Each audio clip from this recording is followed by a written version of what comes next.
tinig na may Diyos sa Israel at magkita ng kapatid nito na makapagliligtas si Yahweh kahit walang tabak at sibak.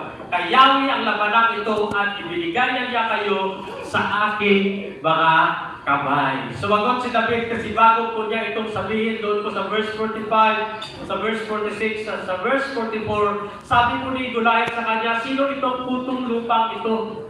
Akala mo ba ay aso ang lalabanan mo, may dala ka pang tungkol? Nilait siya ni Goliath, inamang siya ni Goliath, halika at ikaw ay papakain ko ng buhay sa mga hayop, sabi ni Goliath.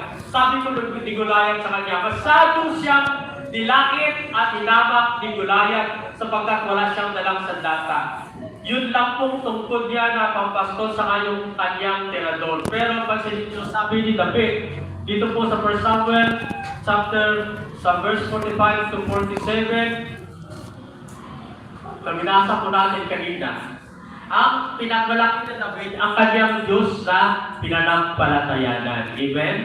Kaya mga kapatid, kapag humarap tayo sa matinding laban, anuman klaseng laban yun, dapat ang lumalabas sa bibig po natin, hoy, pagsubok ka lang, tatalunin kita sa makapangyarihang pangalan ng Diyos. In Jesus' mighty name. Amen? Dapat ganun kapatid. Kaso po, maraming mananampalataya kapag may bigat po na pagsubok, kahit mag-pray, ayaw nang mag-pray. Di magbasa ng Bible, ayaw na. Di tumalo sa mga gawain, ayaw lumalo. Di manood ng mga preaching, ayaw manood. Paano ka mananalo? Hinaharap mo ang problema sa sarili mo lakas, hindi ka talaga mananalo. Baliktad po kay David, si David po ay may ipagmamalaki, pero hindi po yun ang pinagyayabang po niya. Hindi po siya noon nagre-rely sa kanyang sariling lakas.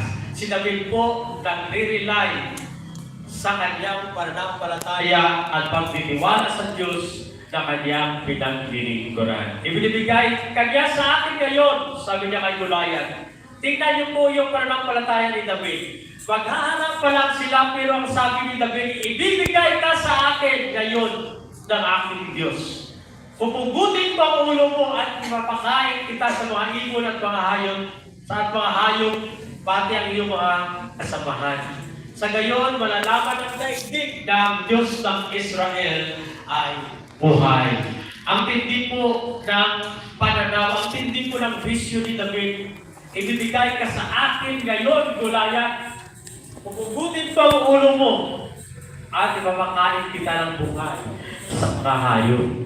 Kung paano niyang hinabak si David, pero nagdeklara naman si David ng pananampalataya kung ano ang gagawin niya kay Goliath. Ito na po mga kapatid yung labanan. Kaya po itong si Goliath, papalapit na ngayon kay David, pero ito pong si David, may kakaibang tapang, buwang loob, may tibay ng pananampalataya, humahakbang si Goliath. Pansinin niyo, humahakbang si Goliath kay David, pero ito pong si David, ano yung ginawa ni David? Tinatawag na, dito po sa tinatawag na David's victory, ito na po yung tagumpay po ni David sa laban. Ano po yung ginawa ni David? Sabi niya sa 48 verse 51, nang patuloy ng paglapit si Goliath, patakbo siya! Sinalubong ni David sa lugar ng labanan. Patakbo! Tingnan po ang response ni David, hindi po siya umakbang. Ano po ang ginawa ni David? Tumakbo! Lumalakad lang po si Goliath papunta kay David, pero ito po si David hindi natakot. Walang takot, hindi umatras, hindi kumaliwa, hindi kumalat, pero sinagupa niya si Goliath. Hindi lumakad, tumakbo! Papasulong, pasugod. Kaya sabi ko dyan, patakbo siyang sinalubong ni David habang dumudukot ng bato sa kanyang supot. Tinirador niya si Goliath at tinamaan sa loob. Bumaon ang bato at si Goliath ay padapang bumagsak. Isang tirador lang po tumama sa pagitan ng mata ni Goliath.